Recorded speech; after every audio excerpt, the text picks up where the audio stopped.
Hey, what is up, you guys? This is Eric with OzoneTCG. Today we're taking a look at the first week of Battle of Chaos for the metagame in the TCG. Before getting into the video, please be sure to like, comment, and subscribe for more Yu-Gi-Oh! TCG Advanced Format content. Let's go ahead and take a look at this right now. So this chart is comprised of a bunch of top cuts, usually top 8, from a bunch of regionals, non-official tournaments, namely PPG events, and any kind of tournaments, larger tournaments, say 50 people or over. We've compiled this over the past week or so. There were quite a few in Europe, especially because they have a lot of in-person regionals coming back. US is starting to come back with a lot of in-person regionals as well. Some of these are remote events. We kind of just mixed them together just because they were a lot of tiny events, not so many larger events, not until this weekend with the upcoming YCS. So I just want to go over kind of this initial reaction to the format with Battle of Chaos coming out. Really the only thing in Battle of Chaos that impacts the game right now is the Dark Charmer and the Fluanderees quick play searcher that searches a field spell or a winged beast, any of the Fluanderees monsters. So let's go ahead and take a look at these charts, and then we'll go over kind of some interesting trends that we saw, and then what this could mean for the future or the rest of the format. So we have Phantom Knights taking first place. I still think that this deck overall is a little bit overhyped just because it isn't playing to hand traps nearly as well as some of the other artifact deck, Predaplan for Anaconda, DP decks, anything that's scythe locking, anything like that. It doesn't quite play into Lancia particularly nearly as well as some of the other decks. So I think this was just the initial shock of the ban list not taking out Scythe yet. Yeah, I don't see this being the same trend, especially because people are starting to main Lancia now, especially if you're playing Artifact Dagda. You draw the Scythe or anything like that, and you can just set Lancia with Dagda. You can still do the exact same plays and everything. And Sword Soul, I kind of have a feeling this deck is still going to be very good. A lot of decks have shifted to play Fibrax instead. The Fibrax Adventure deck. There is a 10E version of it. 10E play is the Sword Soul engine, and you play just smaller engines for the deck. Instead of playing straight 3-ofs, you basically play one Moye, one Long Yuan, and one Taya, one Emergence, and then one Blackout, one Chisha, all of that. You don't even need to play Moye, really. You don't even play Ecclesia either, really, because Izzy, Evil the Yangs, and can special summon that from the deck. That is the main reason why this is seeing play. Same with the 10E good stuff, it's basically the same deck minus a few Sword Soul cards. It was an OCG build from the past couple of months, adapted in the TCG. They still have Protoss. We, of course, lost it with this previous list. So yeah, it's kind of an adaptation from there. And then the Prank Kids was really interesting. I know the Disciples were on this deck for a while. This is cool. I do like this deck still. I like seeing it here. I think this is just a kind of a go-to. Same with like Eldritch, which is the next top 5 that we see here. I think these are just go-to decks for this format, or for introductory formats. And Prank Kids actually does get a buff with the Adventure engine. You don't have to play nearly as many, hand traps or going second card specifically to go second with Prank Kids. So and if your Prank Kids monsters activate on the field, so it's a really good engine for them. I did cover them. I still think this is just hype for the deck, because I don't think they do nearly as much as the other adventure decks, especially the ones that are scythe locking. You can technically play a scythe lock version if you're playing DP at all, in Prank Kids specifically, but it kind of just turns into a worse, Artifact Dagda DPE deck at that point. You really lose a lot of value with that Battle Butler effect, using that up to twice per opponent's turn. Yeah, I think this is going to drop off as more people are really understanding the format more. This does play into Lancia much better though. Only card affecting the Prank Kids that it turns off is Roxy's. And you need to use Roxy's first turn if you don't want to. There are ways to structure plays around that. I think that'll fall off though. Same with the Eldritch, especially the trap version. I just don't think it's good enough. I mean, the 2 skill drain is nice for them, but it's just, people are playing a lot. People are even maining, back row removal right now. I just don't see it really sticking around. A lot of trap decks just cannot function well in the game, just because they're inherently slower and often less powerful than other decks.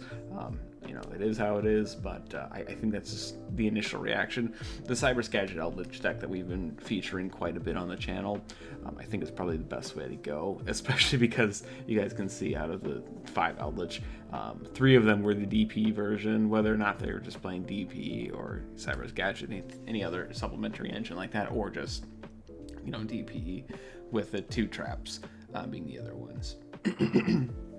Then we had Virtual World. I did say that I think this deck is still really good, especially with the adventure cards. I just don't think it's going to be good enough coming into this format for the rest of the time, especially once Albaz drops.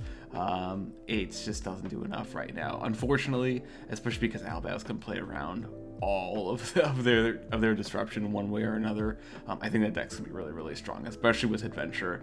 We're gonna have another deck profile with that coming out pretty soon.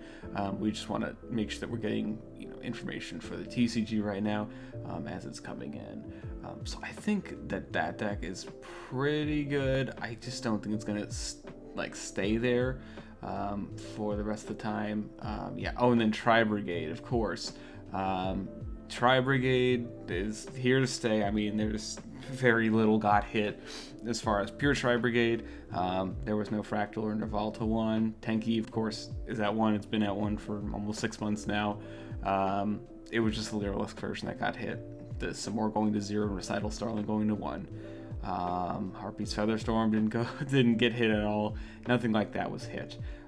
So it was good. I mean, this is still really nice. I think this deck's really, really cool. Interesting that they were actually playing DPE in their decks as well. A few of them were playing DPE, a few of them were playing still a Lyrilusk one. There was one Lyrilusk adventure version of the deck that was being played, and I thought that was really cool. Basically, you would just play your Lyrilusk cards and then play your adventure stuff, because you do want to still have your Warbler, then get your search off of Recital, and then Recital goes from there. You can still use Nerval's effect and Karis' effect, so it doesn't really have the same line of plays as the previous Brigade versions, but it is still a really cool deck to see in action. And then, of course, and then we have Fluwanderees, which I think this deck is, I think I didn't give it nearly as much credit as I probably should have with my initial reactions, but I think we're going to see this deck see a lot more play, especially because it just doesn't care about Artifact Scythe at all. You don't really, especially from the extra deck ever in this deck. But the Quick Play Searcher, it does help a lot, especially versus, Effect Veiler and Impermanence. The only card that still hurts is cards like Lancia to shut down that entire turn. That is one of the hand traps that the deck really does not play well against. But going first, if you go in uninterrupted, you're probably winning unless you happen to brick really hard, anything like that. The only weakness versus other decks of this face, especially the adventure stuff, is that first of all, adventure can just break through the board. That is one of the heaviest downsides. And then the adventure deck actually does set up a negate or two to protect that Artifact Scythe. So if they know that you're on Fluwanderees, they're either going to just play Lancia instead, or they're just going to use their Baron or anything like that to prevent you from playing at all. That's what they'll do. But I think that this deck's going to grow. We've seen a lot more players on this deck. I just think it's going to grow in more popularity, especially probably overtaking Virtual World at some point and probably Eldritch. It's also not too expensive, not that price has a factor, but it's not like super expensive compared to a lot of these other decks because you don't need to play the Adventure Engine. You still need Prosperities or Extravagance depending on which build you're on. Yeah, it's still relatively cheap otherwise if you're not counting those stable cards. So we have the Invoke section. So we separated the two versions of the deck. So we have your Invoke Dogma DP that's been around for about 2 years or so now since Rise of the Duelist released. At least with Dogma and Invoke being played together, and then the DP added with Burst of Destiny, and then the traditional 2018 Mech Knight Invoke, which was really popular when Electromite first came out in Extreme Forces. They really are two different play styles for this deck. Invoke DP Dogma wants to really go first and maximize those power plays using a bunch of different mid-range cards that have medium power, but together they make a very high power deck. And then the Mech Knight Invoke just wants to play as many, you know, strong +1s, potentially +2s as they can, just to OTK. That's the goal of Mech Knights, and they are equal currently. So I had to keep them, you know, two different things, two different play styles. I just think it's really interesting that we're seeing Mech Knight Invoke come back a little bit. I think it's really cool. I think it's a cool deck overall. But yeah, nice to see that we're still normal summoning Alistair in 2020. Good stuff. And then of course, 10 good stuff. It's just an OCG deck, honestly. I don't think it's nearly as good as the Sword Soul versions or some of the other adventure decks. We got another couple more profiles covering some of the adventure stuff, but I think it's still really cool. I absolutely love the 10 cards. And it's really nice to be able to make Naturia beasts naturally, because you have your right of Aramesir, Aramesia, whatever, and then that's your Earth monster for your non-tuner, and then you have Adhara, which is an Earth level 1 tuner. So yeah, cool stuff. And then Medolce, again, another pick. Altergeist BA, these are all picks that people play. Always basically rogue at this point, just because Burning Abyss has had its time. It's unfortunately not nearly as good as it was in 2014 through 2016 as far as being a contender for tier 1, but it's still viable technically. You know, rogue, people always go to these cards and decks to play the game at the beginning of these formats, especially if you're playing Trap, Burning Abyss, and Medolce. You don't necessarily need to go into your extra deck. Medolce still needs the extra deck in general, but turn 1 you can set up at least a bounce and just have hand traps just in case you can't do anything. Altergeist really doesn't care too much. You will summon at least one monster per game from the extra deck with Altergeist, assuming your plays are going correctly. So, but I think those are just options people are playing. Cool to see. I don't think they're gonna really stay in the format. I think they're gonna drop off pretty soon. But we'll see. But really, I wanted to focus on the adventure and DP representation. Now, generally speaking, if you're playing adventure stuff, you're also playing Artifact Scythe. The two go hand in hand, and really DP and adventure go hand in hand as well. Just because these are such strong, impactful engines, they just do so much all together. Especially when you're putting them all together, you lock your opponent out of the extra deck. Okay, that leaves trap decks that aren't affected. Well, DP takes care of that. Even your Draco back takes care of that, being able to bounce a card and destroy a card with DPE. Keeps coming back every turn. Only card that's really stopping it is Skill Drain, something like that, or Solemn Strike, anything like that. Even that really doesn't help. Eldritch, for example, can't really play DD Crow if you're playing the trap version. Yeah, just really hard to play versus a lot of these decks if you're playing, really trap focused decks like Altergeist or Eldritch, and that's why I think we're seeing those kind of drop off. At least those builds kind of drop off. But we see that in 43% of decks, they're playing adventure. I think that's just absolutely indicative that it's a tier 1 deck if you're really focusing on those. It's basically an engine, but honestly with E-Telly, the Sangan version, which is really cool, and the Tenyi's just playing this, I mean, there's really no way to play it as its own deck right now. There just aren't enough cards for it to really be its own deck. So I think this is really just adventure decks at this point, and really like Phantom Knight's just getting hard carried by adventure because he just does so much for the deck. Yeah, I think this is pretty indicative that you need to play this, and then anything that's not playing it is either just like a Sword Soul Tenyi deck, pure Sword Soul, anything like that, Flu Wanderees, or sometimes Tri-Brigade. Like I said, we saw the one Tri-Brigade, but really anything like that where you either cannot play them for whatever reason because you need your normal summon effect, or just like doesn't clash with your deck whatsoever. Yeah, I think that's pretty indicative, but it's nice to see that this engine's already just doing so much.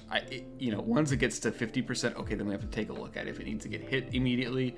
About 56% is when it becomes ridiculous. So currently it's not the majority of decks being played technically, but it is still very, very, very strong with these kind of numbers. Same with DP. We see most decks that are playing adventure, for example, are also playing DP. The Sword Soul version of the adventure deck does not play DP, generally speaking, because they set up a double Baron combo. We're gonna have a video coming out pretty soon showing some of those combo lines as well as the other adventure decks. But really, you're focusing on turboing out, Verde Anaconda because it didn't get hit, as well as Dagda, Artifact Dagda to summon Artifact Scythe.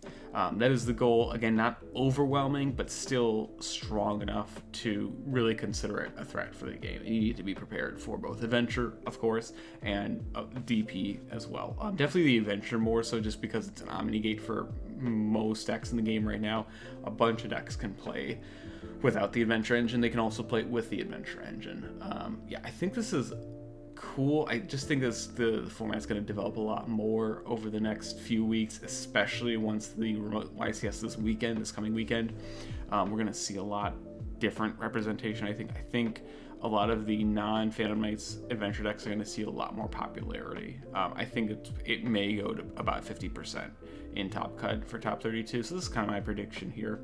I think we'll see just a bunch of Rogue, of course, in just the regular pools and everything. Once we get to top 32, though, I definitely think it's going to narrow down to about 50% playing Adventure, DP, Artifact Scythe, anything like that. So that's kind of what I'm thinking.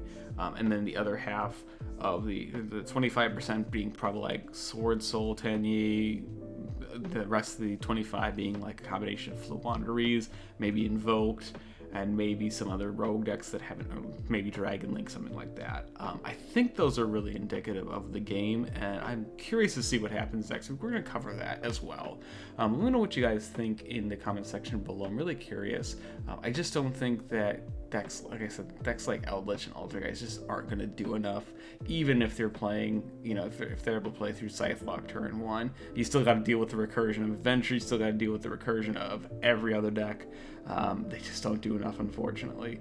But yeah, let me know what you guys think. I guess we're going to cover more of these Adventure decks. I have a really, really cool deck coming out probably within the next few days, featuring a Performer Battle card and the Adventure stuff.